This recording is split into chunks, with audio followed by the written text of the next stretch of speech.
سورج رکھتے ہیں اور لیفٹ ہینڈ پر. اچھا یہ پوری ایک تھی نا تھریڈ کے ساتھ ساتھ ان لوگوں نے کافی زیادہ وہ لالچ بھی دی تھی نا.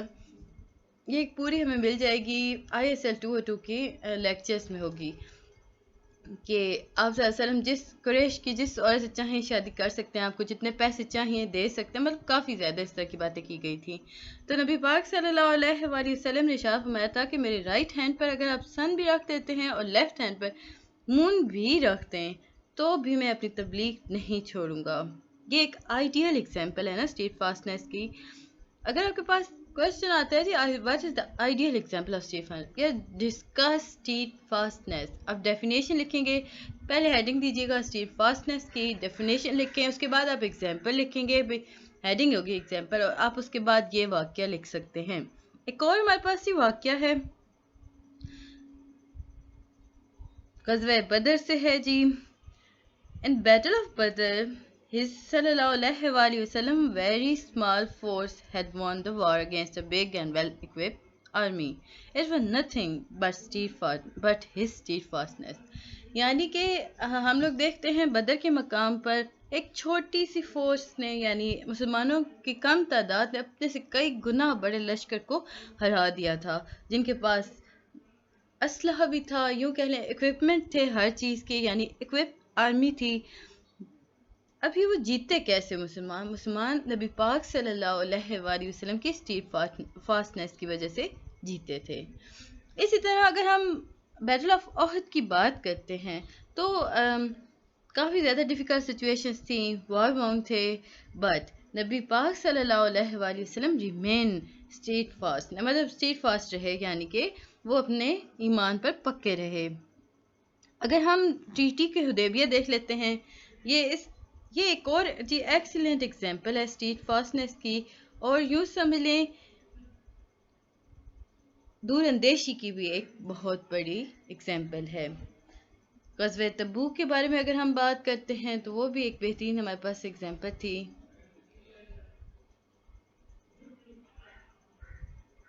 اس کے بعد جی ہم دیکھتے ہیں ٹاپک 244 سنسیئرٹی اینڈ پائٹی. اچھا گائز, میں یہ جو ویڈیوز بنا رہی ہوں نا, اس میں آپ کے MCQs بھی ہیں, شارٹ بھی ہیں اور لانگ بھی ہیں, یعنی کہ میں جو چیز سمجھا رہی ہوں نا آپ مکمل طور پہ سمجھ لیں, یاد رکھ لیں, آپ آرام سے پیپر اٹیمپٹ کر سکتے ہیں. آپ کو کسی دوسرے ہیلپنگ مٹیریل کی ضرورت نہیں رہے گی ان ویڈیوز کے بعد. آپ لوگ جو کہہ رہے ہیں نا کہ آبجیکٹیو سیکنڈ مطلب الگ بنا دوں, تو آبجیکٹیو بھی انہی ویڈیوز میں ہے, تو آپ لوگ غور سے سنیں. ہارڈلی 15 to 20 منٹس کے ہوتے ہیں, 20 تو بہت مشکل ہو جاتا ہے, یعنی کہ لینتھی لیکچر ہو تو ہوئے, ادروائز 12-15 منٹس کی ہیں, تو آپ کے لیے یہ بہت آسان میں نے کر دیا. اب جو ورڈ ہے نا اخلاص یعنی سنسیئرٹی, یہ ڈرائیو کیا گیا جی, یا اس کا یوں سمجھنے کہ اس کا اوریجن جو تھا نا وہ تھا خالص, جس کا مطلب ہوتا ہے پیور. اس طرح جو ورڈ خالص ہے نا وہ یوز ہوتا ہے جی پیور تھنگ کی طرف, جس میں کوئی چیز مکس نہ ہو. اب دیکھیں ایک صاف ستھری چیز جس میں کوئی چیز ملاوٹ نہ ہو رہی ہو نا, خالص چیز, اسے کہتے ہیں sincerity.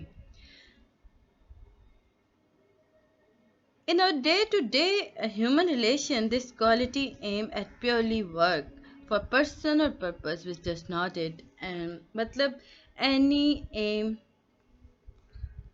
any personal interest exhibition and personal gain. اگر اسلام کے اندر ہم بات کرتے ہیں اخلاص کی, تو اس کا مطلب بھی یہی ہے کہ صاف ہونا, خالص ہونا, اچھی چیزوں کے لیے ایم کرنا. اگر ہم بات کرتے ہیں اچھی چیزیں like purely for the praise of Allah and to keep Allah happy, a person who resort to this thing is called sincere اور مخلص. جو لوگ ایسا کرتے ہیں انہیں sincere اور مخلص کہا جاتا ہے. اگر سمپل ورڈ دیکھیں نا, اور act should be purely to please Allah, بہت آسان کر دیں تو ہم کہیں گے کہ ہم جتنے کام کریں وہ اللہ خوش کرنے کے لیے کریں, دوسروں کی مدد کرنے کے لیے کریں, یہ سب کچھ اخلاص کے اندر آتا ہے. البخاری اور مسلم کے دیکھیں نا ہم حدیثیں, تو ہمیں پتہ چلتا ہے کہ حضرت عمر جو ہیں وہ ارشاد فرماتے ہیں کہ میں نے ایک دفعہ سنا کہ نبی پاک صلی اللہ علیہ وآلہ وسلم ارشاد فرما رہے تھے, لوگوں کے جو ریوارڈز ہیں نا وہ ان کے ڈیڈز پر ڈیپینڈ کرتے ہیں, یعنی ان کے انٹینشن پر. یہ وہ ایک حدیث ہے نا ہمارے پاس، اعمال کا دار و مدار نیتوں پر ہے، یہ وہی چیز ہے۔ اس کے بعد ہی ہم شریعہ کے حساب سے دیکھتے ہیں تقوی۔ تقوی جو ہے وہ قرآن پاک کے اندر بار بار ریپیٹ ہوا ہے۔ اس سے ہمیں پتہ چلتا ہے کہ یہ کافی سگنیفیکنٹ ورڈ ہے۔ اس کی سگنیفیکنس جو ہے نا وہ like it is the obedience to the rules of Islam while avoiding haram, additionally abstaining from unsuitable thing in life۔ تقوی جو ہے وہ قرآن کے اندر بار بار آیا لفظ، اور اللہ نے ہر بار ہر مسلم کو اس بات کی آرڈرز دیے کہ وہ تقوی پر قائم رہے۔ اگر ہم بات کرتے ہیں نا سنسیریٹی اور پائٹی کی، یعنی کہ تقوی اور اخلاص کی، تو یہ دونوں لفظ اوور لیپ کرتے ہیں کہیں کہیں کسی کسی اسپیکٹ کے اوپر۔ If one of these is neglected, the other one automatically get neglected۔ یعنی کہ یوں کہا جا رہا ہے کہ جو تقوی اور اخلاص ہے نا، یہ دونوں جڑے ہوئے ہیں۔ اگر آپ کسی ایک کو نگلیکٹ کریں گے تو آٹومیٹیکلی دوسرا نگلیکٹ ہو جائے گا۔ Justice and kindness, topic 245۔ آگے بڑھنے سے پہلے کائنڈلی میرے چینل کو لائک اور سبسکرائب ضرور کر دیں۔ ویڈیو پسند آ رہی ہے تو کمنٹ بھی کریں اور لائک بھی کیجیے گا، نہیں پسند آ رہی تو ڈس لائک کر دیں تاکہ مجھے پتہ چل سکے۔ بیل آئیکن کو بھی پریس کیجیے گا تاکہ آنے والی ویڈیوز کے نوٹیفیکیشن آپ کو مل سکیں۔ جسٹس اینڈ کائنڈنس، اب کائنڈنس کیا ہے؟ دیکھیں، کائنڈنس از احسان، جس کا مطلب ہوتا ہے کہ آپ نے کسی پر احسان کیا، یعنی کہ آپ بس طاقت تھی، آپ نے اسے معاف کر دیا۔ اس کا ایک اور مطلب بھی ہوتا ہے کہ جو effort, it also mean that effort should be made to take lead in doing something good and which should be reciprocated by virtue۔ It also means that anything which is done should be done in the best possible manner۔ Kindness is like something کہ آپ لوگ کچھ کر رہے ہیں تو اتنے بہترین طریقے سے کریں، آپ رحم کریں، احسان کریں، آپ کسی پر بتا رہے ہیں پر وہ ایک اچھے طریقے سے کریں نا۔ جو کائنڈنس اور جسٹس ہے نا، یہ لائک جسٹس جو ہے وہ ماسٹر آف ورچوز ہے، یا یوں کہہ لیں کہ اٹس اے کورس ٹو پیس۔ اگر اسلام کے اندر ہم دیکھتے ہیں تو اسلام نے گلوریفائی کیا جسٹس کو، انکریج کیا کافی زیادہ۔ نمیرس ٹیکسٹ ہیں جی ہمارے پاس قرآن اور سنہ کے اندر۔ سورہ نحل کی اگر ہم بات کرتے ہیں، اس میں ورس ہے 90۔ Indeed, Allah ordered justice and good conduct and giving to relative or forbid immorality and bad conduct and oppressions۔ یا یوں کہہ لیں کہ اللہ تعالیٰ نے حکم دیا کہ آپ لوگ جسٹس کریں، دوسروں پہ احسان کریں۔ سورہ المدیہ، یوں کہہ لیں کہ اس میں ورس ہے جی 8۔ یہ ہم اگر دیکھیں نا، مائدہ ہے، سورہ المائدہ۔ Oh you who have believed، یعنی کہ اے ایمان والو جو تم یقین رکھتے ہو، اللہ کے سامنے عاجز رہو، جسٹس کرو اور دوسرے لوگوں سے نفرت نہ کرو، ان کی مدد کرو، اچھائی میں ان کا ساتھ دو۔ سورہ قصاص کے اندر بھی ہمیں مل جاتا ہے جی، ورس 77 ہے کہ یہی بات اللہ تعالیٰ نے دوبارہ بتائی کہ جو لوگ کائنڈ ہوتے ہیں وہ kindness is like a mark of faith, whoever is not kind has no faith۔ تو جو کائنڈ ہوگا اس کے پاس ہی ایمان ہوگا، جو کائنڈ نہیں ہے وہ ایمان والا نہیں ہے۔ اب یہاں پہ ایک واقعہ ہے جی ہمارے پاس کہ پورا کمپلیٹ نہیں ہے بٹ آپ سب کو آتا ہوگا۔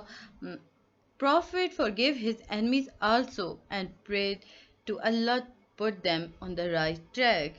اگر ہم کائنڈنس کی بات کرتے ہیں تو نبی پاک صلی اللہ علیہ وآلہ وسلم سے بہترین ہمیں کوئی انسان نہیں ملے گا۔ نبی پاک صلی اللہ علیہ وآلہ وسلم نے اپنی اینمیز کو معاف کر دیا، اللہ سے ان کی بخشش کی دعا مانگی، ان کی سیدھے رستے پر آنے کی۔ یہ طائف کا واقعہ یہاں پہ ہے۔ جسٹس اور جو کائنڈنس ہے نا، یہ it is source of peace and development as well. اگر ہم کہیں کہ forgive someone even if he does something wrong، یعنی کہ آپ کسی کو ایسے کو معاف کر دیں کہ اس نے آپ سے غلط کیا ہے، یا یوں کہہ لیں کہ آپ نے اس کے لیے آپ کے ساتھ کوئی برا کرے، آپ کے ساتھ اچھا کریں، تو it's like a form of kindness.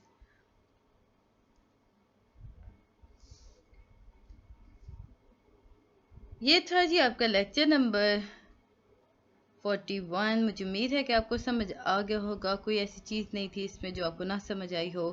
میں نے بہت کوشش کی ہے کہ آپ کو ڈیٹیل میں ہر چیز بتا دوں. تو ملتے ہیں جی نیکسٹ ویڈیو میں، تب تک کے لیے اللہ حافظ.